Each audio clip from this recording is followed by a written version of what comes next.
Imana ishimwe ikomeje kuduheza umwanya mwiza kugira ngo tuganire ijambo ryayo. Uyu munsi nkaba nabateguriye ijambo topic ivuga ngo kubabarirwa n'Imana. Yesu Christo niwe wenyine uzubabarira ibyaha byacu. Uwemeye kuza hano mwisi akitanga agahinduka imbata y'icyaha atarigeze amenya icyaha n'umunsi n'umwe kugira ngo abamwizera bose batarimbuka ahubwo bahabwe ubugingo buhoraho, kugira ngo abazazamura ijwi ryabo bakavuga ngo Yesu tubabarire, abo bazabashe guhabwa ubugingo buhoraho, abo ntibakarimbuke ahubwo abo bazagirirwa imbabazi, abo bazabashe kwinjira mu ijuru ry'abera. Imana ishimwe cyane.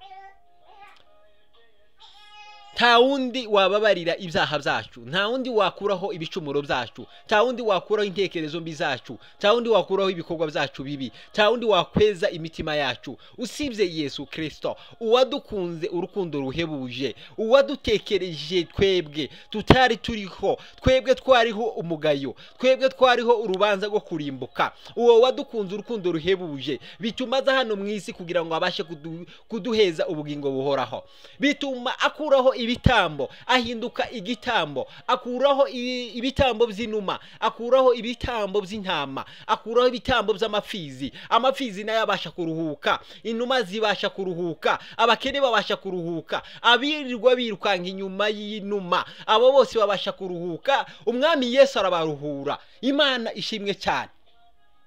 Umwami Yesu arabaruhura, umwami Yesu araturuhura. Titwaba tugikiruka kandi inyuma y'inuma, titwaba tugifata amafizi ngo kugira ngo abashe amaraso y'amafizi abashe gukuraho ibyaha byacu, amaraso y'inyamaswa, amaraso y'intama abashe gukuraho ibyaha byacu, ariko amaraso ya Yesu Christo ayo yonyine yabashe kweza isi yose icyarimwe. Imana ishimwe cyane. Ayo yose yabashe kweza isi yose icyarimwe, yeza abamwizeye abo bose. Ayo yonyine niyo azahanagura ibyaha byacu, ayo niyo azahanagura ingeso zacu, ayo niyo azahanagura imivugire yacu, ayo niyo azahanagura ibyo twagendeyemo, ayo niyo azahanagura mu gihe twabashe kwicuza. Kwihana si ubuhanga, kandi isambwa ari amashure menshi, kandi ntabwo ari bisabye ikiguzi kinini, ahubwo nukwanamuza nguko uri umunyabyaha. Icyo cyonyine nicyo cyatumye Petero akira, icyo nicyo cyahaye Petero ubugingo, kuko yari amaze gukora ibidakwiye, yari amaze gukora ibyangwa n'Uwiteka, abasha gukora ijambo ridakwiye, ariko amenya nkuko yakoze igidakwiye bituma atumbera Yesu Christo. Aravuga ngo databuja niwe unzi nabayeho ku bwawe, ubashe kumbabarira, ubashe kungirira ikigongwe, ubashe kungirira impuhwe. Yesu Christo abasha kumubabarira bituma amugirira icyizere kuko yahindukije umutima wiwe. Yuda icyatumye atababarirwa, Yuda ntabwo yari yakoze ikosa rikomeye, ntabwo yari yakoze ikosa rikomeye ritotuma babarirwa. Hari icyatumye atababarirwa nuko atabashe guhindukiza umutima wiwe, ace bugufi, amenye kuko yacumuye, abashe gutumbira Yesu Christo, kandi Yesu Christo abashe kumwuhagira, amwuhagira ibyaha byiwe, bituma yiyemera. Abakristo benshi twaguye muri ako gatebo, bigatuma twiyemera, bigatuma twiheba, tukavuga ngo ibi twagiyemo, ubu bucafu twaguyemo, ibi bicumuro twakoze, ibi byangwa n'Uwiteka twakoze, titwaba tukibonye umwanya wo kubabarirwa. Ariko mwene data reka nkubwire, haracyari igihe cyo kubabarirwa, kuko Uwiteka Imana iracyari ku ngoma, iracyari ku ngoma, iracyateza amaboko, iracyavuze ngo abarushe n'abaremerewe abo bose nibaze babashe kuruhurwa na Yesu Christo. Imana ishimwe cyane. Iracyari ku ngoma y'imbabazi. Igihe cyo guhana, igihe cy'amateka icyo ntabwo kiragera, turacyari ku ngoma y'imbabazi. Imana ishimwe cyane, turacyari ku ngoma y'imbabazi. Niyo mpamvu rero bene data tugomba gutumbira Imana, niyo mpamvu tugomba gutumbira Yesu Christo kugira ngo abashe kweza amagambo yacu, yeze ibikorwa byacu. Ibyo tubishakire hehe? Ibyanditswe byera hano ni Yesaya, ni muri Yesaya, ni ijambo ry'Imana ryamanutse ribwira Yesaya, aho ryashaka kubwira abana ba Isiraheli, ribabwira ngo ubwanje ninje uhanagura ibicumuro byawe, kakubabarira kubwanje ninje jenyine, kandi ibyaha byawe sinzabyibuka ukundi. mubisome muri Yohana 44 muri Yesaya 47 ku murongo wa 25. Uyu ni Yesu Christo, Imana yonyine yivugira ngo nta wundi wakuraho ibyaha byanyu, nta wundi wakuraho ibitekerezo bibi byanyu, nta wundi wakuraho ibyo mwakiraniwe, nta wundi wakuraho ibyo mwananiwe, nta wundi wakuraho ibyo mwancumuyeho usibye njyewe njenyine, kuko muri ubwoko bwanje niremeye, muri ubusho bwanje, muri amatungo yanje, mu izina rya Yesu Kristo. Imana ishimwe. Nta wundi wadukuraho. Ubu nyine amafizi y'intama ntabwo yadukuraho ibyo bintu.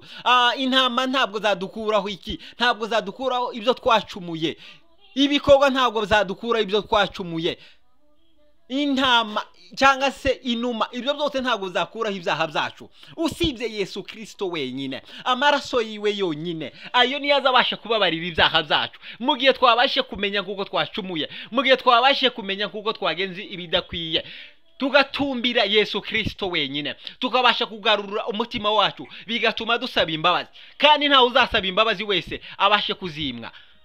Uyu ni umwaka w'impuhwe, uyu ni umwaka wa rehema, uyu ni umwaka w'impuhwe, kuko Yesu Kristo aracyari ku ngoma z'impuhwe, aracyari ku ngoma y'imbabazi. Aravuga ngo mwebwe mwese nimubashe kuza mbaruhure, nimuze mbaruhure imitima yanyu, nimuze mbaruhure ibyabananiye, nimuze mbaruhure akanwa kabananiye, nimuze mbaruhure ibikorwa byabananiye, nimuze mbashe kubeza, nimuze mbashe kubuhagira. Nta wundi watwuhagira usibye we. Amaraso yiwe yonyine ayo niyo azabasha kudukiranura, ayo yonyine niyo azabasha kutweza, ayo yonyine niyo azabasha kudukuraho umwanda wose, ayo yonyine. Rero mwene data, reka nkubwire, nta cyaha wokora kitababarirwa, ntacyo wotekereza kitababarirwa, ntacyo wokora kitababarirwa, usibye gusa igihe wanangiye umutima wawe ukanga kwemera nk'uko uri umunyabyaha, ukanga kwemera nk'uko wayobye inzira, ugashaka kwirwanirira. Reka Uwiteka kubabarire, reka Uwiteka kugenderere, reka Uwiteka kugirire neza, basha kumwirukiraho wenyine. Uwo niwe wenyine ufite kurokora ubugingo bwawe. Imana ishimwe cyane. Uwo wenyine nuzurokora ubugingo bwacu. Ijambo kandi ryaje kuri Yesaya riravuga ngo nakurakariye uburakari bwinshi, aho ni muri 54 no ku 8.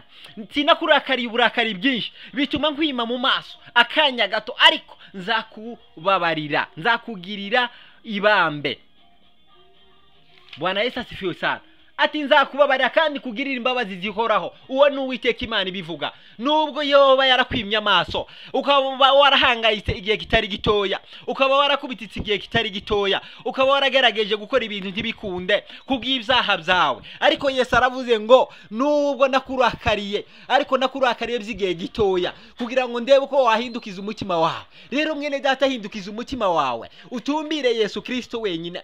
Hindukiza umutima wawe kugira ngo Imana ibashe kukugirira ibambe, kandi ibashe kukugirira imbabazi, kandi ngo imbabazi zihoraho. Ntabwo ari imbabazi z'igihe gitoya nk'iz'abana b'abantu, ntabwo ari impuhwe z'igihe gitoya nk'iz'abana b'abantu, ahubwo impuhwe z'Imana yacu ni impuhwe zihoraho iteka ryose.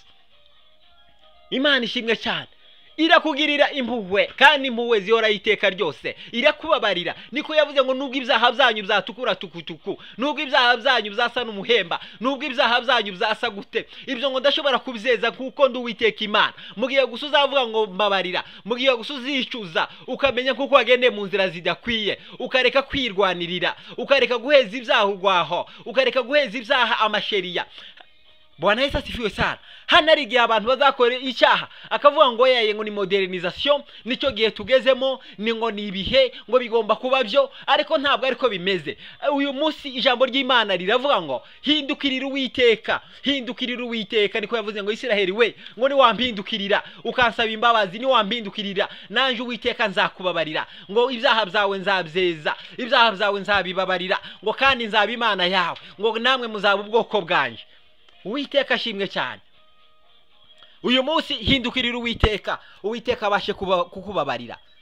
Uyu munsi basha kumenya aho wacumuye, basha kumenya icyumba winjiyemo, basha kumenya aho waregitiye, basha kumenya ibyo wasamariyemo, basha kumenya ibigutwaye umwanya, kugira ngo ubashe guhindukira ka wa mwana w'ikirara yamaze kugenda, agenda ugubiri nase, akora ibyangwa nase, ariko ageze iriya yibuka nkuko yakoze ibidakwiye, yibuka kuko yacumuye ku Mana agacumura no kuri se, bituma agaruka asaba imbabazi kuri se. Ise abasha kumubabarira kandi amubagira ibibyibushe, kuko yari Eliya umutima wiwe wari wamaze kutahura nkuko yacumuye. Nawe mwene data uyu munsi ni watahura ukomenya ko wacumuye ku Mana, ni watahura ukomenya nkuko wagenze ukubiri n'Imana. Ntakabuza Imana yacu izakubabarira, ntakabuza Imana yawe irakweza ibyo wacumuyeho kandi guheza ubugingo buhoraho. Imana ishimwe cyane, irakubabarira kuko iracyari ku ngoma y'imbabazi, iracyari ku ngoma y'imbabazi. Kiravuga ngo unyinyi wote kujeni ni waurumiye. Ni muzi Imana ibashe kubabarira. Mwene data wowe unumva uyu munsi wa none, basha kwikubita gashi, menya ibyo wavuze bidakwiye, menya ibyo watekereje bidakwiye. Yesu arahara kugirira ibambe. Amen.